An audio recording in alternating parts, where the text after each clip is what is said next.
community even. Senator from Montana. I would ask that the quorum call be eviscerated. We're not in a quorum call to Well, we're not in a quorum call to eviscerate, Senator from. Thanks for helping me out, Mr. President. So I'm going to start by saying that being 68 years of age, I oftentimes do things that may not be the smartest. And one of the things I did yesterday was play basketball due to the influence of my bald-headed chief of staff, Dylan Lazovich, and my legislative director, Justin Folsom, who I have no comments for. And quite frankly, so if I shed a tear while I'm up here today, it won't be because I'm emotional, it's because my back is killing me right now, okay?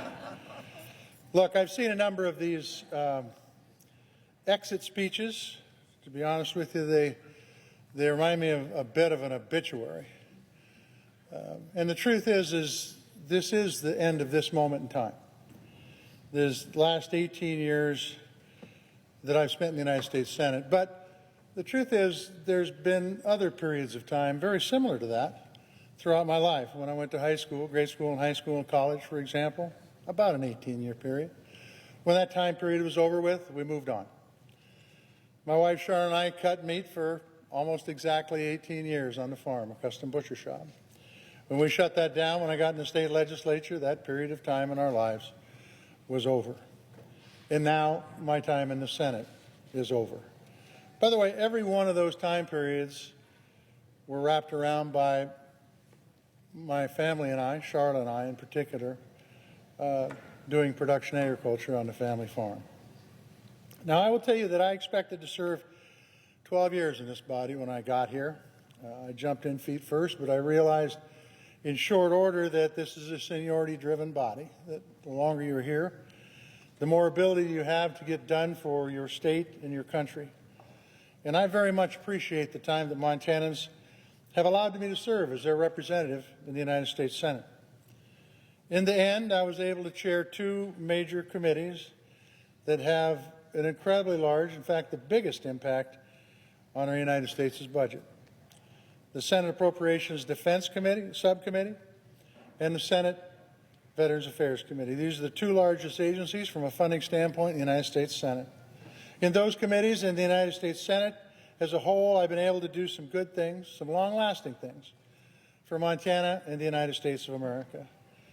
And I want to visit for a moment about why I was deemed one of the most effective senators by a nonpartisan group from a policy perspective. I am the product of my grandparents, Fred and Christine Pearson, both who were homesteaders in north central Montana. My grandfather, Fred Pearson, passed away when I was 6 years old, so my memories of him are dim. But I do remember him smoking cigars, white owls and Roytans, a family tradition. And I remember him being pretty deaf. In fact, I was, as a young kid, probably 5 years old, I remember riding in his 53 Chevy pickup with a 235-6 in it, and the motor just screaming before he shifted gears, because he was deaf and hearing aids obviously didn't work so good in those years. He also was missing an index finger on his hand. But what I found out since his passing is that he loved to work and was literally outworked by no one. Whether it was pitching bundles into a threshing machine or picking rock, this is a man who knew how to work, and he knew how to work hard. Then there was my grandmother, Christine Pearson, who immigrated from Sweden to this country when she was 16 years of age and never went back to Sweden. She passed when I was 16 years old. My memories are clear of her. She believed in strong public education. In fact, all three of her daughters were teachers. She talked politics with my mother regularly and always had a copy of The Nation on her end table. My parents, Dave and Helen Tester, who were socially liberal and fiscally conservative. They were FDR Democrats. They were children of the 1930s oppression. They were both alive when I started my state legislative endeavor, and my mother was alive when I started my endeavors in the United States Senate. David O. Tester, my father, was born in Utah, the son of a miner and a sheep herder. He was raised in the Wasatch Mountains by Salt Lake City. He met my mother after the CCCs brought him to Montana. He was a horseman. He knew horses from the inside out. He knew how they thought, and he knew how to train them. He loved the outdoors, and he said the finest cathedral he ever saw was God's cathedral in the Bob Marshall Wilderness. He had a fiery but forgiving personality. In that vein, he was somewhat like John McCain. In 1 minute, he would be mad as hell at you, and shortly thereafter, he had forgotten all about it, and he was your friend. He enjoyed life and always said, life ain't worth living if you can't have fun. He was a hard-working, free spirit. Helen M. Tester, my mother, was the daughter of homesteaders. She was raised on the farm that Charla and I operate today. She loved the land, and she loved farming. She, like her dad, would taste the soil and tell you if it was ready to plant. She also loved politics. Absolutely loved John Kennedy and the Kennedy family. In fact, she was here for my first swearing in and said it was the greatest day of her life. Of course, she was proud of my swearing in, but she also got to meet Ted and Ethel Kennedy. She was proud of her 3 boys and took a backseat to no one when it came to being smart and savvy. She also believed strongly in public education. So what did these ancestors instill in me? They instilled Montana values, like telling the truth, like the word is your bond, like your handshake means something, and that you respect people and absolutely never, never sass your elders. But most importantly, they taught me that hard work creates luck, and hard work is essential for success. And finally, from a governmental ag perspective, they told me don't depend on farm subsidies to cash flow the farm, and don't borrow money. If you don't have the money, don't buy it. My 2 older brothers, and I emphasize older, Dave and Bob. Dave is a retired veterinarian. Bob is a retired chief master sergeant. They've taught me by example to always work to make your community a better place. They both, by the way, are political animals, even though most of the time they don't care to admit it. My wife, Charla, of 47 years, my soulmate, put up with me, kept me grounded, whether it was teaching or processing meat or farming. We took the farm over when I was 21 years of age and Charla was 19. For the first basic 20 years of our marriage, we spent 180 days a year processing beef and pork. That meant every other day of the year, our workplace put us across from one another with knives, very sharp knives in our hands. That taught us to choose our arguments carefully. She's always been my right-hand man, or my right-hand person. Charla has always been there, whether it was working together to seed or to hay or to harvest or even butcher a beef in miserably cold weather. And in the end, she always supported my many public service endeavors, even when she really didn't think it was a good idea. Our kids, Christine, Sean, and then later Melody, very proud of what they've done and the causes they've advocated for. Christine in healthcare, and Sean in fixing up classic cars, Melody in education. All 3 of them work every day to make their community a better place. They're not coffee drinkers and bitchers, they're doers. And then there's my public service influences. I guess I first got started when I was elected student body president in high school. Then after college, I spent the next 20 years doing community service before I got elected to the state legislature. Those boards included the Soil Conservation Board in Big Sandy, the Big Sandy School Board, which was the hardest public service job I ever had, the Choteau County Farm Service Agency, the Executive Board of the International Organic Certification Association, and then the Montana State Legislature, which was the funnest job I ever had. If not for term limits, I'd probably still endeavor to be a state legislator.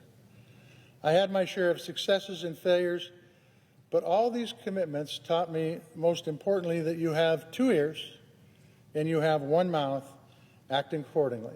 You never are right all the time, and you're never wrong all the time. So listen to what people are saying. These public influences taught me how to get stuff done. In other words, how to go to work and be a workhorse, not a show horse. Then there were influences outside of politics. Of course, our family farm. It didn't take long for me to understand that democracies don't work when you have hungry people. And over the 47 years that Charlotte and I have been on the farm, we've witnessed the challenges of consolidation in land and markets and inputs, and an increased dependence by farmers on government subsidies. In public education, the great foundation of our democracy, the great equalizer, the ability for us to have the American dream, taught me a lot, both as a student and as a teacher. But it was what the teachers taught me. I learned so much from them. The ones I liked, I learned a lot from. And in retrospect, the ones I didn't like, I probably learned more from. If you want to know what's wrong with public education today, you have to look no further than what we're paying our teachers. And infrastructure, something that we use every day, it is the foundation of our economy. For those folks that brought themselves up on their bootstraps, their boots would have no straps without good infrastructure. Valuing our natural resources, especially water. Water needs to be respected, not abused. The well on Charlotte and my farm is 450 feet deep, and it's salt water. It's not drinkable. So good water is scarce, so we ought to work to protect it because water is life. The importance of a strong, accountable military and the folks who serve to deter our enemies. I was a first grader during the Cuban Missile Crisis. I remember the teacher talking about the bomb shelters and where they were, and instructing us to get under our desk if we were attacked. As a 6-year-old kid, that kind of stuff stays with you. And then there was influence from the folks, the giants that I served with. Of course, Robert C. Byrd, who always called me the mountain man. Now, Robert C. Byrd was not at the top of his game when I came here, but he was still pretty damn good, I will tell you that, and did some amazing things during the years I served with him. There was Teddy Kennedy, the perpetual worker, the guy who went to Montana to campaign for John Kennedy, and during the bucking horse sale in Miles City walked up to the crow's nest and said, "Could you announce that I'm here and that John Kennedy's running for president?" The announcer said, "The only way we get the name Kennedy announced here is if you get on the back of one of those horses." And he did it. Danny Inouye, true American hero. I can't say enough about this dude. He was the best. And I got to play taps at his funeral at the Punch Bowl, something that I will never forget as long as I'm alive. Johnny Isakson, the senator from Georgia, the Vets chair, a more quality man you'll never, ever meet. This guy had my back, even when times were tough. He didn't go run to the press and trash me. He had my back, and he explained what was going on. I will be eternally grateful to Johnny Isakson. Richard Shelby, the character, the approach chair who understood how to get things done in the United States Senate. An amazing guy, and when he talked with that southern drawl, it was good that you paid attention because he had information to relay that would be helpful.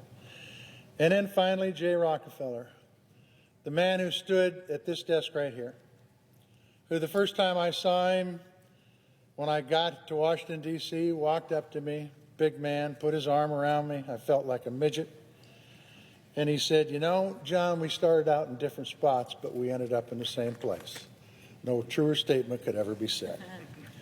Which leads me to some of my accomplishments. Veterans mileage reimbursement was the first bill of significance that I got passed, and I got passed because Robert C. Byrd helped me get it passed. And every disabled veteran in this country got a benefit from that mileage reimbursement that was long overdue to be increased.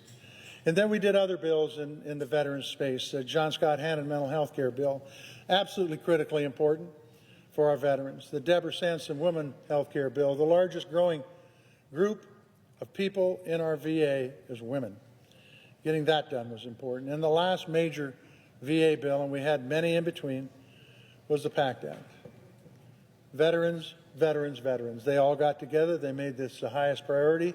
Some of you can remember the veterans being on the swamp in July, hotter than hot. And we got it passed because of their influence. Democracy worked. This has resulted in 1 million Americans and 35,000 Montanans being screened. In the area of conservation, you know, I believe in gold mining, but mining gold on the doorstep of Yellowstone National Park isn't the place to do it.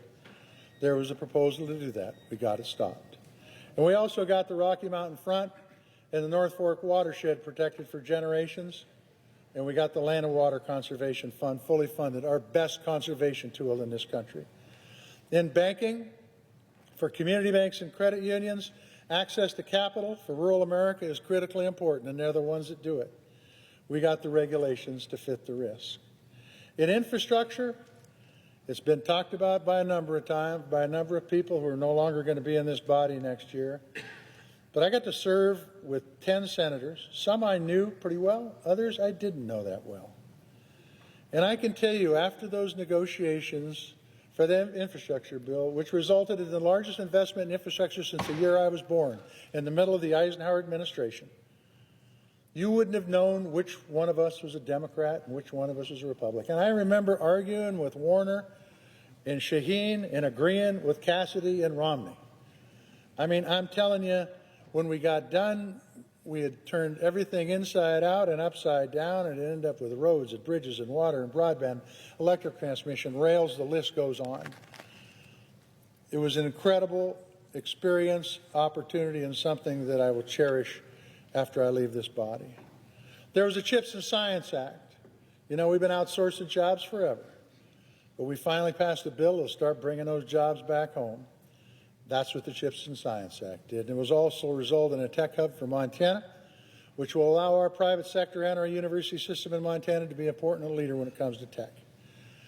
And for our Native Americans, and we cannot forget about our Native Americans, we have trust responsibilities to them that are exclusive to them. So when it came to water settlements and health care and law enforcement and sovereignty and self-determination, I made it a high priority.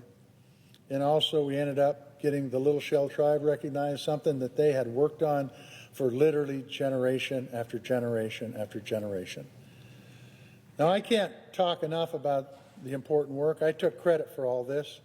But the senators sitting on this floor know that the staffs are the one that really do the work. And my D.C. staff was outstanding, and it is outstanding.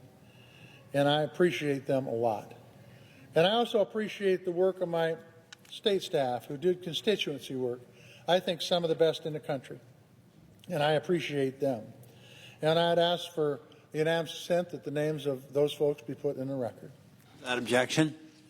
I also want to thank the committee staff, especially all the committee staff, but especially the Vets Committee staff and the staff on the Defense Committee, Subcommittee on Appropriations. These guys are the energy that keeps the wheels of democracy moving, and I would ask unanimous consent to put their names in the record. Without objection. So you may ask, what do I see as my greatest accomplishment? I see my greatest accomplishment as being a United States Senator as a citizen legislator. Having a real full-time job outside this body, in my case, as a farmer. This is what our forefathers had in mind. Trips home every weekend. Not only preparing the seed bed and seeding till sometimes 3 in the morning, or haying, plowing down peas, getting the equipment ready, but also traveling the state, having meetings with my constituents, doing my job as a senator. I loved every minute of it, most days. I was asked to go on Codels and almost always declined because I went on a Codel every weekend back to Montana. Moving forward, I'd ask this body to please focus on public education. It is the great equalizer. It's the foundation for our democracy and our economy. Continue to work for health care that everybody can afford when they need it. In family farm agriculture, work to put more competition in the marketplace. This is ultimately what will result in less reliance on farm subsidies. Work for a fair tax code. Work for equity. Stop these damn carve-outs of our tax code. Continue to address the funding challenges in defense, in climate, in hunger, education and housing. And capitalism works if there's competition. So address the consolidation the best you can in agriculture, energy, and finance. And work to grow the middle class. The problems with income disparity are absolutely real. address the defense budget in ways that keeps us safe while holding our military and our contractors accountable. China, Russia, Iran, North Korea, those threats are real. They're doing some god-awful stuff. And we need to make sure that we have a military that will deter and hopefully never have to use it. But if we do, we win. Put some sideboards on AI, maintaining creativity and protecting privacy and freedom while stopping AI's potential to ruin humanity. And last and certainly not least, and please listen to me, I've just been through this meat grinder. We need to do some campaign finance reform. Because of our campaign finance system in this country today, we have more division than ever. We are more paralyzed as a body to do policy than we ever have before. Campaign finance reform would be good for democracy. And let me tell you something, it has to be solved with bipartisan solutions. It needs to happen.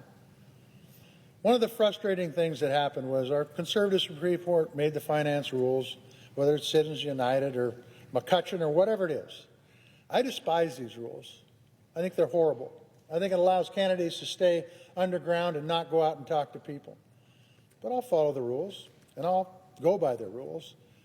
And then I get criticized by the same people who voted to put those folks on the Supreme Court. Crazy. Now for the staffs that we take for granted. I want to thank the folks that are on the rostrum.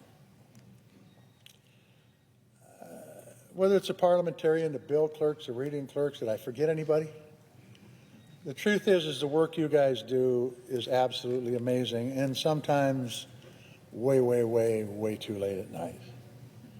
The Sergeant at Arms and the employees under you, thank you very much for keeping us safe in this building. And for the policemen out on the street, man, I've never been around a police department that does a job as well as them. To the cloakrooms, thank you for keeping us on task. Some things we don't think about, like the wood shop and the metal shop and the painters, these folks are artisans. They do amazing work. You don't think about it, but these chairs, they're hand-built. Most of the furniture we have in our office is hand-built by some of the best people, woodworkers, metal workers, the painters you can imagine. To the janitors, thank you very much for keeping this place clean. You guys are all the lubricant to keep this place operating. And look, I spent 2 days a week for 18 years on airplanes. I was served by United and Delta, so I'm going to thank them too. And the press. My God, the press. Look, your job is to hold us accountable. Do it. And if any of these folks don't like it, and occasionally they won't, just remember that democracy and accountability go hand in hand. You need to be able to do your job. And thank you for doing the job you're doing. As I close, I would say this democracy has resulted in the greatest country that's ever existed. It is because of our forefathers' ability to compromise and think clearly about the challenges ahead and set the rules that would address these challenges. The USA exists as the greatest country ever to exist because of previous generations and senators and public officials exhibiting the ability to make sound decisions based on facts and reality, not decisions promoting political power, but realistic decisions promoting a strong future for our country and for future generations. To say that I'm worried about this country's ability to maintain the strongest economy and the most powerful military in the world would be an understatement. However, I know that a majority of people that serve in this U.S. Senate today are real legislators who want to do real legislating. To those senators, you need to make sure your voices are a majority of this body. If not, this country will change in a way that our children will not thank us for. God bless you all, and tally ho.